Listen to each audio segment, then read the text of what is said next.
Ladies and gentlemen, welcome you to Thessaloniki. Please remain seated. Hello everyone, welcome back to our next series, Thessaloniki, Greece's second largest city, and one full of surprises. This beautiful coastal city in northern Greece has so much to offer, amazing views, rich history, and that easygoing Greek vibe. Today is all about taking it slow, exploring a bit, and just soaking in the city's atmosphere. So let's start our first day here in Thessaloniki and see what we discover along the way.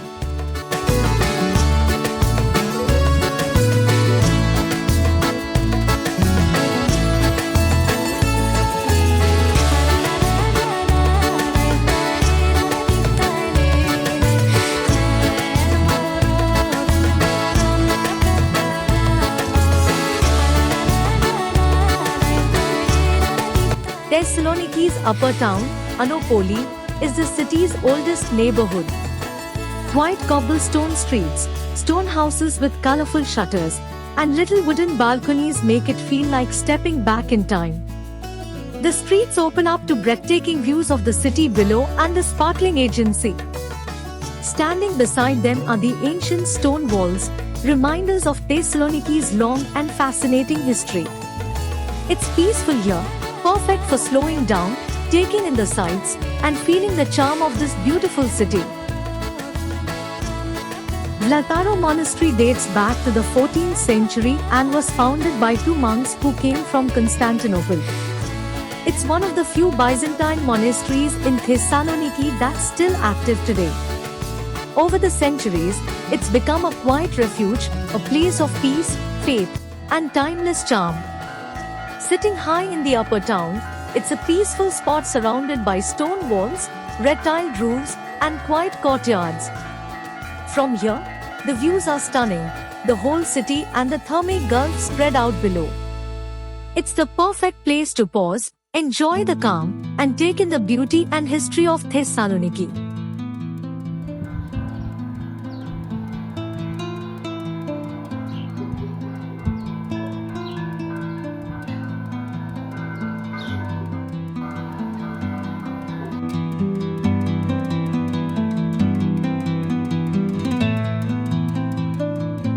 From the monastery, the walk continued through peaceful streets, lined with old houses and quiet corners.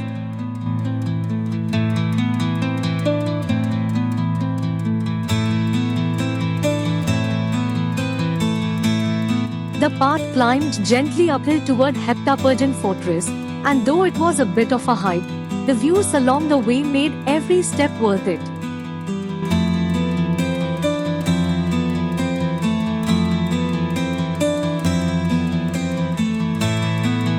Heptapergin, sometimes called Yerikule, sits at the northeastern edge of Thessaloniki's old Acropolis. The name means 7 towers, though the complex actually includes 10 towers, and it has watched over the city since Byzantine times. As you enter the main gate, you step into a place that has changed roles many times: fortress, administrative center, and for over a century, a prison. In the late 19th century, the fortress was adapted to serve as the city's penitentiary, with new buildings added along the walls and the interior reorganized to meet prison needs. The visiting room you'll see was part of that careful internal layout, a place where inmates met relatives under supervision. Moving on, the central guardhouse is the heart of the complex. From here, guards control movement and watched the 5 separate enclosures into which the interior was divided. 3 of those southern enclosures held the main living blocks for prisoners, while other sectors contained auxiliary spaces and support facilities.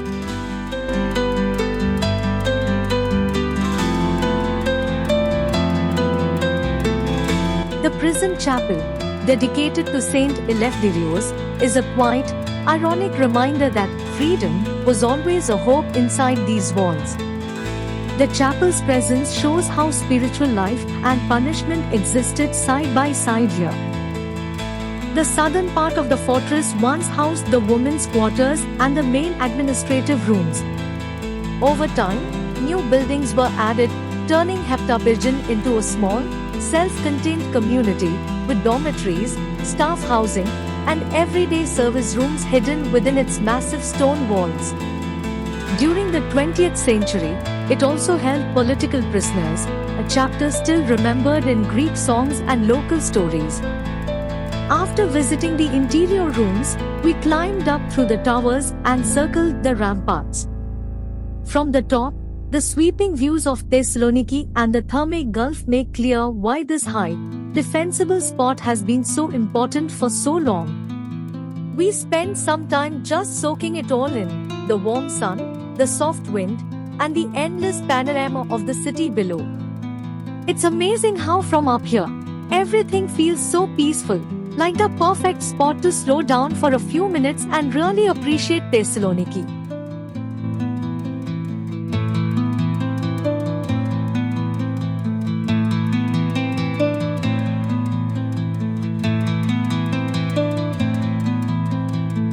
Today the Heptaburgen stands not simply as a monument to walls and towers, but as a living record of the city's Byzantine, Ottoman, and modern chapters, a place of hard stories, careful restoration, and unforgettable views.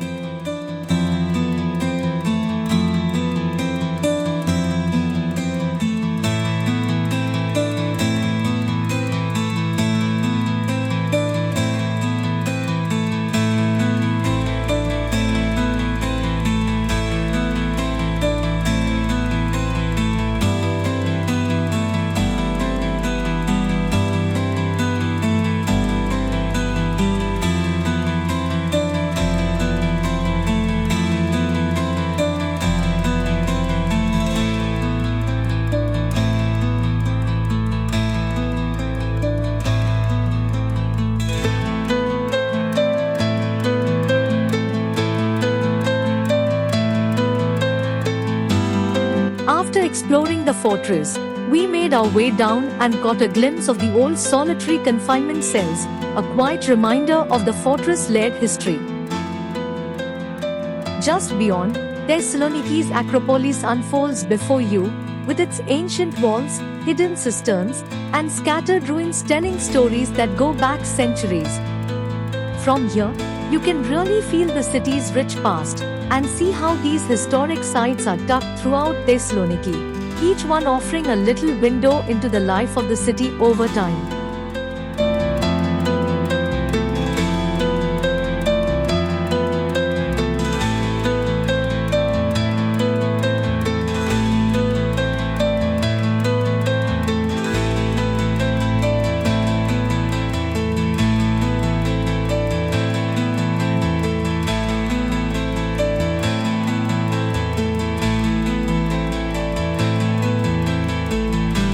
Perched atop Thessaloniki's upper town, the Trigonian Tower stands as a testament to the city's layered history.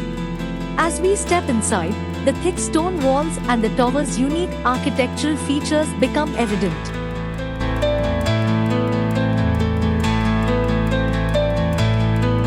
Built in the late 15th century by the Ottomans, it was strategically positioned to reinforce the city's defenses following their conquest in 1430.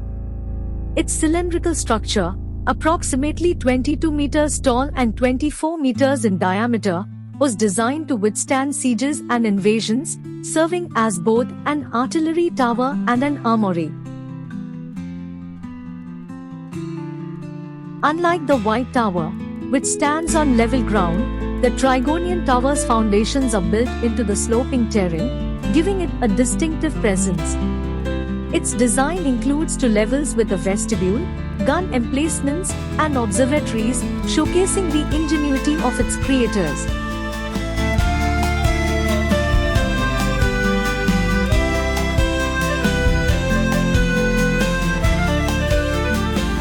The Byzantine walls, stretching over 4 kilometers, encircle the city, with the Trigonian Tower marking the northern edge of the eastern walls.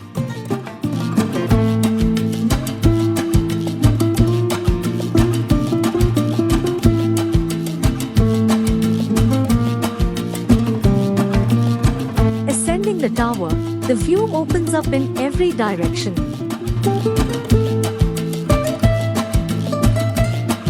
The old Acropolis rises to the north, the city stretches toward the sea, and on clear days, you can even spot Mount Olympus far in the distance. From this vantage point, it's clear why the Trigonian Tower is often referred to as the balcony of Thessaloniki. The surrounding area, filled with historic buildings and landmarks from various eras, offers a glimpse into the city's rich cultural heritage.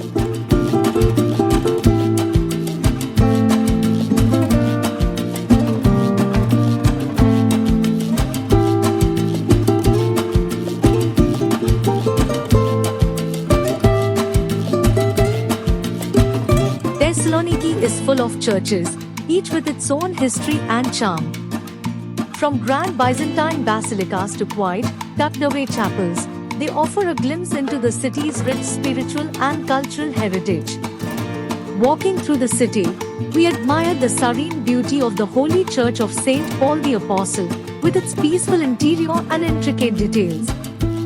Following a winding path up the hillside, we reached the Church of Prophet Elijah, where the calm atmosphere is matched by sweeping panoramic views of Thessaloniki stretching out below.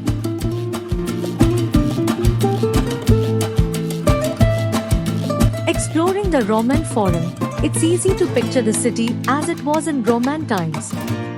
The ruins of temples, arches, and public spaces give a fascinating glimpse into how people lived, worked, and connected here so long ago. The Eleftherios Venizelos statue stands proudly, honoring one of Greece's most influential leaders. Nearby, Aristotle Square comes alive as night falls, glowing with lights, music, and the energy of people enjoying the evening. We wandered through the lively streets, sampling local food, listening to music, and soaking in the vibrant atmosphere that makes Thessaloniki at night so unforgettable.